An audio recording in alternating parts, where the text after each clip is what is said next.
Hello, folks. Dustin Zarni, Democratic Elections Commissioner in Onondaga County, and welcome to Commissioner in a Car. Today is Tuesday, September 2nd, and this is the General Election is Here edition of Commissioner in a Car. We now are past Labor Day. The fair is over. School is about to start, and really now the general election for 2025 is now here. And why do I say that now? Well, that's because we finally have a good deal of information about what is going to be officially on the ballot. In fact, we have all the information that we're going to get. Just a wrap up of how we got here, because, all year long I've been doing these commissioner cards. Some of you have been around for most of it. My meager little audience here, but dedicated audience. I've talked about this layering, this cake that we're baking for the general election that has happened all year long. We had our first layer, which was the petition season that happened, the turning in of petitions in April. That gave us our first glimpse of who are our candidates and where the contests are going to be. And that, of course, those petitions led to primaries, primarily in the city of Syracuse, but there are a few other primaries in Cicero and Elbridge, and Pompey as well on the Republican side. And so that happened in June. And then town caucuses that took the place of petitions, mostly in Democratic towns, but a couple of Republican towns, and about half the Conservative Party also did that. That happened over June and July. So that added another layer of candidates to the field. We had some court cases as well, some of the court cases removed candidates, right? And some of the court cases never got to a decision.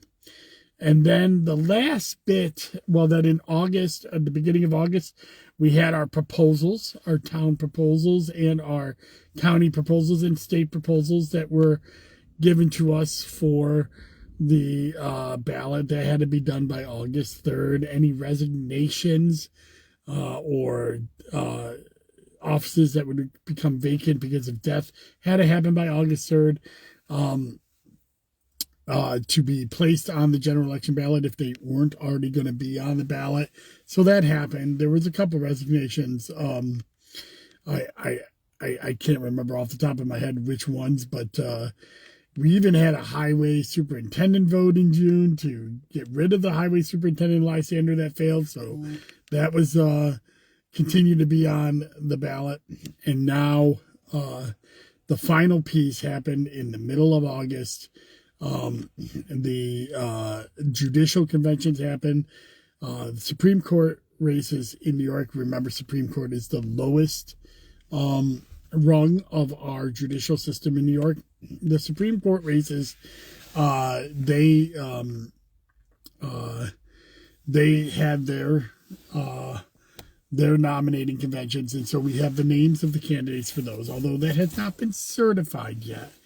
That won't be certified till September 11th by the New York State Board of Elections. The reason the State Board of Elections certifies them is because right now that judicial district, the 5th judicial district that we sit in, which might change next year, but we'll go into next year.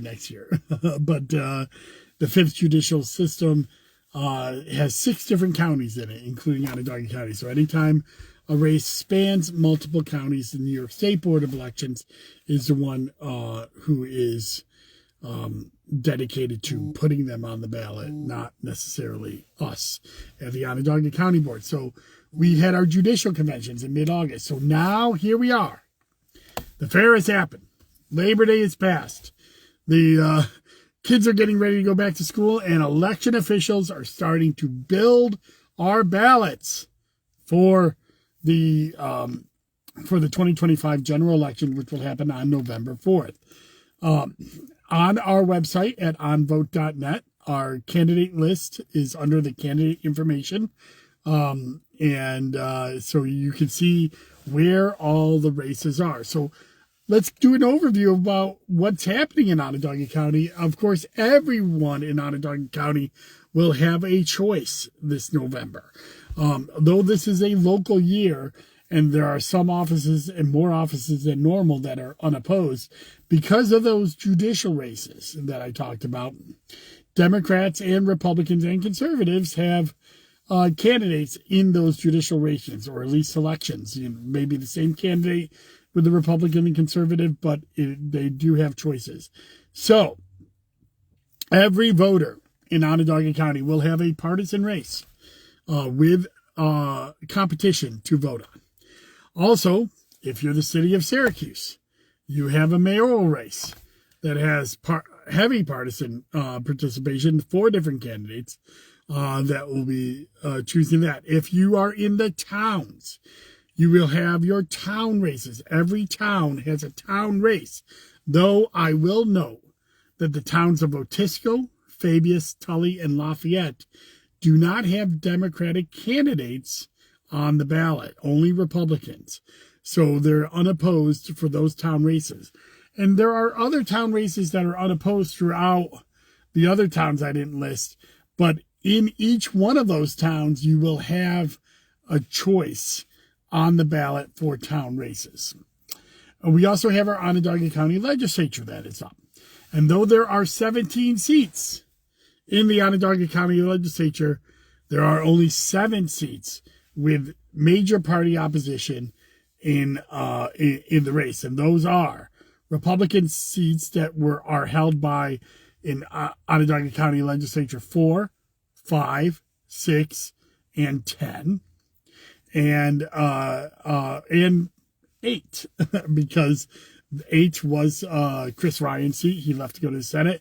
Ryan McMahon put in another person. So all of those seats are Republican seats where Democrats are Republican incumbents where Democrats are challenging. And then in 7 and 9 and I'm sorry, did I get this right? I think I got it right. In 9 and in 7, you have Democratic held seats that are being challenged by the Republicans. I think I got that right. Maybe I got that wrong. I'm have to double check on that. I may come back with that. So because the 8th is County Ledge. Yeah. So I think I got that right, but I may have that wrong. The 7th County Ledge may not have any opposition in it. So it just may be the 8th and 9th or the 9th where there is a Democratic held seat where there is a Republican running. And remember, that's the Democrat Palmer Harvey who was thrown off the ballot, but there are 2 other people that are not on the Democratic line that are running that are enrolled Democrats. Kenyatta Callaway, who's running on the independent line, and but endorsed by the Democratic committee, and Nicole Watts, who's running on the Working Family and the independent line, also a Democrat, endorsed by many Democrats, but not necessarily the Democratic committee, and is running as well. So there's a 3-way race there with a Republican. None of them are the incumbents. It's an open seat because of the situation with Palmer Harvey. So interesting races this fall. And again, this may be the last time we have town races. Well, not the last time. Might be the last time we have certain town races that are in 2-year terms in the county ledge on an odd year, as the even year legislation is in effect. Remember, it won it won at the appellate division, and it's going to the Court of Appeals, and that's going to be argued on September 8th, just later this week, so or early next week, actually. So we'll be watching those arguments. I'll probably do a Commissioner Carr on that. We don't expect a ruling for a couple of months on that. So just don't expect a finality on that until after this election. We'll also have some props on the ballot. Remember, there's a big one. There's a couple of big ones. There's a statewide one on selling some land in the Adirondacks and then which has to be done because of the Constitution. And then there's also a Onondaga County prop, moving the county legislature to 4-year terms and adding term limits. That is on the ballot as well. We'll go more into props in a episode later in October as we're getting ready for the election. But so now we have our finality. We have our candidates list up. It's on the website, onvote.net. Now we have to start building the ballot. But because the New York State Board of Elections does not certify their election until September 11th, we cannot actually certify our ballot or even proof our ballot or start doing anything regarding vote by mail or even pre-latting machines until we have a certified ballot on our own. So we will probably start working on that September 12th. We're working on it now. We have placeholders in place, but once it's certified, then we can start to certify our own ballot. And once that happens, sample ballots will go up on the website. And by September 19th, we will have vote by mail ballots out in the mail. Remember, if you want to vote by mail, you need to request it every year if you're doing early vote by mail. If you're a permanent absentee, you can be on the permanent absentee list, but you might want to check that, especially last year. A lot of people switched from that permanent absentee to early vote by mail because they filled out an application that was sent out in the mail by some good government groups and some parties. And because you filled that out, if you were a permanent absentee, you may have been switched to early vote by mail, and you will want to switch either back to permanent absentee or to early vote by mail. So go to onvote.net. You can fill out your information there, and or give us a call, 315-435-VOTE, and let us know, and we can look at your record and make sure that you're all set. So that is, September 19th, we'll be sending out the mail. A little overview of some of the dates that are important for the general election. October 25th is what's called Golden Day. And there is a lot of things going on that day. It's the first day of early voting. It's the last day to register to vote. And it's the last day to request a ballot by mail and be guaranteed that we're going to mail it out to you and that you're going to receive it in time to be able to fill it out. So that's a big day, that Saturday, October 25th. I'm going to double check the date on that right now, just to make sure. My brain's a little foggy. Sorry about that. I thought I had that in my notes, and I do not. So I'm going to just double check the date on that. But it's Saturday. Let's see here. Where's my calendar? I have my handy dandy calendar on my laptop, but I don't have my here we are. Okay, sorry about that. Sorry, a little foggy. One of the reasons I'm a little foggy is because and I was right, Saturday, October 25th. So that's Golden Day. One of the reasons I'm a little foggy is I'm fresh back from our New York State Elections Commissioner Association convention. So we talk about that a little bit too. The convention, our summer convention happened. And in our summer convention, there's a lot of training. These are not just conventions in the sense of people go there and party all week. There are trainings led by the New York State Board of Elections. There are trainings led by individual commissioners. It's 2 full days of programming and another half day of programming. So we get in there on a Tuesday. We leave on a Friday, but we have programming all Tuesday, half day Tuesday, and all days on Wednesday and Thursday, and it is intense. And it's also our summer convention. You know, our association, the New York State Elections Commissioner Association, is a fraternal organization of all 62 counties in New York, and we hold elections for our officers every summer convention. Most of this is split right down the middle. We had an election for president and vice presidents, again, split between the Democrats and Republicans, members of the executive and legislative committee, and, of course, the caucus chairs, which I happen to be. I've been a Democratic caucus chair since 2017. It's my honor to lead this caucus of Democratic commissioners, and they unanimously elected me again to serve another year. It's a 1-year term. So if they want to get rid of me, they can do so next year. But I'm honored to do that. And because I'm caucus chair is why I get to do other things like represent New York on the Elections Assistance Commission and go and testify in Albany for money, those kind of things. So these are things that I find valuable, and I do most of this on my own time, but it is for the betterment of our office and also elections as a whole in New York. So I was pretty honored about that. So that's why I'm still kind of tired from that. It was a big trip, and we came back on Friday, but then, of course, Labor Day weekend happened. So here I am. I'm back. I didn't want to. I do want to end my podcast talking about a couple of other national things, and I swore that I would not do another podcast on things Trump said for a while, but he did do two things over.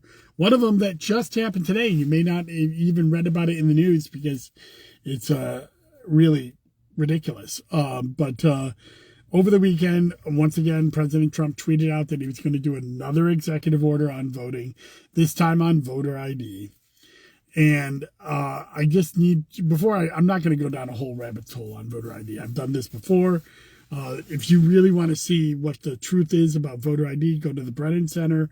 The Brennan Center has a wonderful section on voter ID and what the pitfalls are for voter ID. And by the way, we have voter ID in New York for new registered voters if they're not able to be verified through the DMV or Social Security Administration.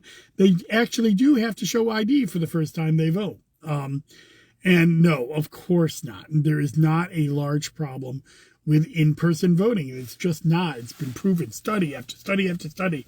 And a few of my previous podcasts talk about voter fraud and how ridiculous it is. But he did tweet this out. I must say, there's no executive order. Just like there's no executive order on mail-in voting. It hasn't happened yet. He has promised it. But even then, those executive orders are likely to be blocked in court pretty quickly because the president has no authority over voting. Now, Congress could change things. But if Congress cannot act and get past the filibuster in the Senate, the president has no authority. The state legislatures and the individual states are the ones with the authority here. So, and then one thing he did today, which is going to make my life pretty complicated, and every county board throughout the country's lives pretty complicated, is his office, the U.S. Citizen and Immigration Services, issued guidance today that is forbidding nonprofits from collecting voter registrations at naturalization ceremonies. Now, what's a naturalization ceremony? These are people who have gone through and done everything right. They have applied to become a citizen of the United States, gone through the test, did all the waiting, didn't come here illegally, did everything right, and have been made citizens. And for 40 years here in central New York, and this is the case in a lot of counties throughout the country, the League of Women Voters, a bipartisan nonprofit organization, has, well, nonpartisan, but they always have representatives from both parties there, have showed up at these naturalization ceremonies and collected voter registration forms of those who were just newly made citizens. The U.S. Citizen and Immigration Services now has forbidden them from doing that, saying that state and local election officials are the ones who are going to have to do that. There was no warning that this guidance was even being thought of. It was issued today. And there are immigration ceremonies that are happening as we speak. I know in Onondaga County, there's one that is being held at the federal courthouse on September 11th. The local offices have not been told that this was happening, so now we are going to have to task people to go to these ceremonies, which is fine. But again, that's resources that are being taken away from our office. It's being done without any warning that we could get staffed up for this. Now, this it's not very big, but imagine in the city of New York, or imagine in a bigger city, these local election officials are going to have to really hustle to be able to go to all the different ceremonies and be able to provide this to citizens of our country. These are people that are citizens. We know they're citizens because the Immigration Service that issued this guidance are the ones who say they are. And that's why they're getting this naturalization ceremony. And no, they cannot register to vote before that because it actually hurts their citizenship. So this is going to be something that's kind of big, and I think it's just hit the wire. We're we're already talking internally in our office how we're going to support the county clerk's office and the federal building, to be able to provide people to be able to do this. So it is going to be a challenge, but the boards of elections will always rise to the challenge. But it's, again, an unnecessary burden. The League of Women Voters does incredible work. They do it without showing partisanship. They do it bipartisanly. They make sure that they are just there to be able to make sure people have the right to vote and have the right to make their choices. So this makes no sense, but here we are. So that's it. That's all I got for Commissioner in a Car. Thank you very much for tuning in. Next week, September 9th, we'll do a recap of the oral arguments on the even bill, but also, starting to talk about vote by mail and some of these other things. As always, go to DustinZarni.com and you can subscribe to get notifications anytime that I post an update, as well as getting notifications of news articles that I share as well. Thank you very much and enjoy your day. Bye-bye.